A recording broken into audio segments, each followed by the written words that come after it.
আলহামদুলিল্লাহ রাব্বিল আলামিন। নিশ্চয় সমস্ত প্রশংসা আল্লাহ সুবহানাহু ওয়া তাআলা, দুরূদ ও সালাম বর্ষিত নবী মুহাম্মদ রাসূলুল্লাহ সাল্লাল্লাহু আলাইহি ওয়াসাল্লামের উপরে।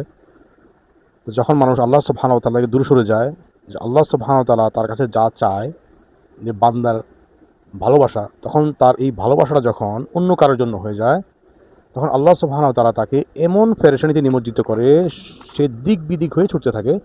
আর যখন সে কোনো উপায় খুঁজে পায় না, তখন সে আবার আল্লাহ সুবহানাহু ওয়া তাআলার কাছে ফিরে আসে। তখন আল্লাহ সুবহানাহু ওয়া তাআলার কাছে এমনভাবে সে ফিরে আসে, মনে হয় যেন সে আল্লাহর কাছ থেকে কখনোই দূরে সরে যায়নি। তো সে ইবাদতে, তাহাজ্জুদে, জিকিরে, নামাজে এমনভাবে সে মনোনিবেশন করে, তো তার ইবাদতের দেখে অন্য ফেরেশতারা বলে যে, আল্লাহ তার একটু নিষ্কৃতি দেন না, সে আপনার কাছে এমনভাবে ফিরে আসছে যে আপনি তাকে অবশ্যই এই পেরেশানি থেকে মুক্তি দান করেন, তাকে মাফ করে দেন, সে যেন এখান থেকে নিষ্কৃতি পায়। তা আল্লাহ বলে, একটু সবর করো। তো সে এমন কিছুর মায়া পড়ছে, যার কারণে মানে আমার থেকে ওইটার পিছিয়ে বেশি গুরুত্ব দিছে, মানে আমার থেকেও সে ওটাকে বেশি গুরুত্বপূর্ণ মনে করছে।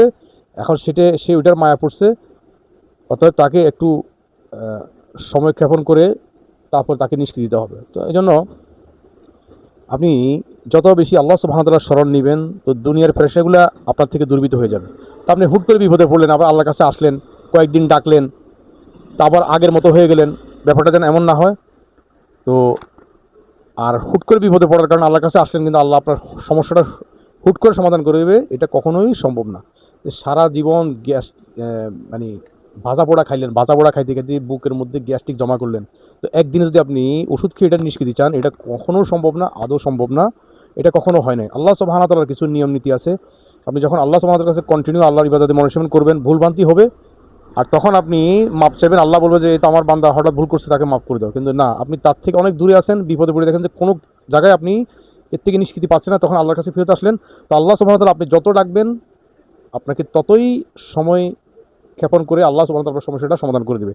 আর ভবিষ্যতে যেন আপনার দ্বারা এটা না হয়, ওইদিকে খেয়াল রাখবেন এবং প্রতিনিয়ত ইবাদত কন্টিনিউ করে যাবেন। আল্লাহ সুবহানাহু ওয়া তাআলা আমাদেরকে দুনিয়ার মহব্বতকে দূরে ফেল, আল্লাহ সুবহানাহু ওয়া তাআলার মহব্বত অন্তরের মধ্যে প্রবেশ করিয়ে দিক। এই জন্য আমরা আল্লাহর কাছে দোয়া করি, আল্লাহ আমাদেরকে ইমানে, আমলে এবং আপনি এবং আপনার রসুল সাল্লাল্লাহু আলাইহি ওয়াসাল্লামের মহব্বত আমাদের অন্তরে প্রবেশ করে দেন। আর যখন আল্লাহ এবং তার রসুলের মহব্বত অন্তরে প্রবেশ করে, তখন আল্লাহ সুবহানাহু ওয়া তাআলা অন্য মহব্বতগুলো তার থেকে দূরীভূত করে দেন।